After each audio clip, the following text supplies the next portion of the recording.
Welcome to the third episode, Part 2.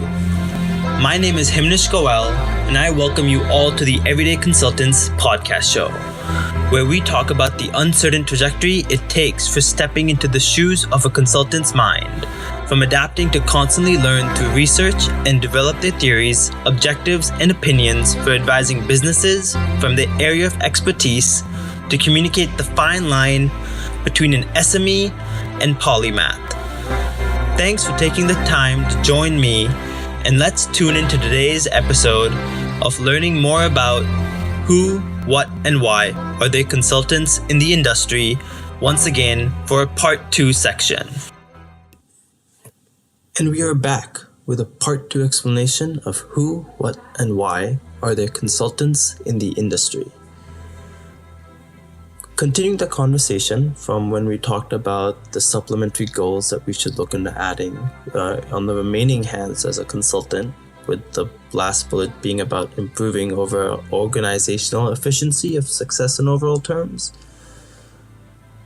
I want to take the Part 2 section to explain the rest of the who, what, and why of consultants, and kind of hone in to the consultants have the ability to performing a selective range of duties that can go all the way until extreme lengths. And that can depend on the type of practice you're part of and its client work and, what you're involved in on a day-to-day basis. So mostly, consultants are very much the required fixers to basically any problem, whatever that may intend to, such as serving an objective troubleshooter or providing strategic solutions to prevent problems from happening in the first place to arise, and also improving performance at the same time as well. Consulting jobs offer employers the opportunity to supplement their existing team members with an outside perspective. Consultants can also help an organization streamline its operations, increase its productivity, and build a massive amount of revenue, and make an overall function more efficient that spans across the organization.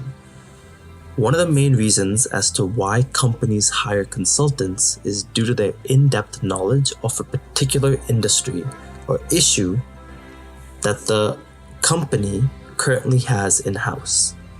A qualified consultant can often dedicate their time and proficiency in a certain skill set to which ends up becoming specific with the project that other staffed employees don't have the experience with currently.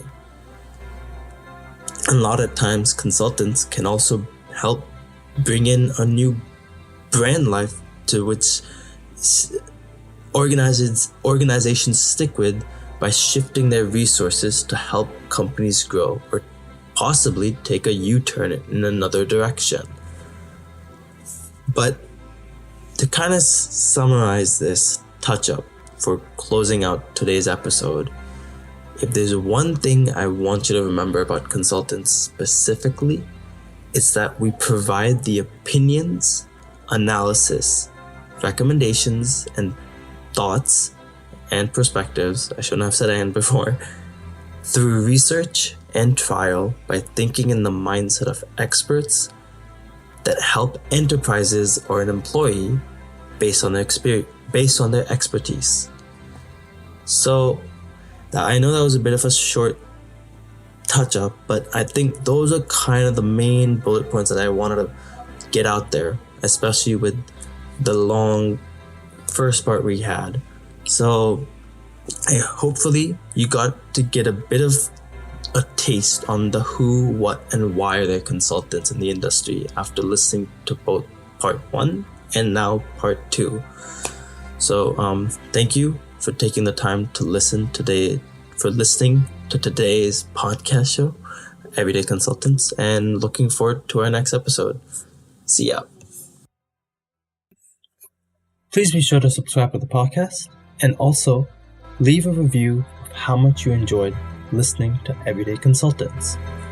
While you're at it, be sure to provide any feedback you might have on my LinkedIn post in the comments below. If you know of a friend who's curious about learning quick bites of information regarding the life of a consultant, then be sure to recommend my show to them or anyone that you think might benefit from listening to it. If you want to connect with me, you can find me on LinkedIn, Reddit, and Twitter by searching my name on the platform. If you're interested in looking at some of my other professional content that is currently in the works, then in that case, you can take a look at my Linktree portfolio. That can be found below in the description or show notes of this episode. Don't forget to tune in into listening to all episodes of Everyday Consultants. And wherever you're able to find your local podcast, until next time, stay broad, be curious, and be passionate about listening to a conversation where knowledgeable advice gets provided about the world of consulting, about a consultant, in our next episode. Peace out.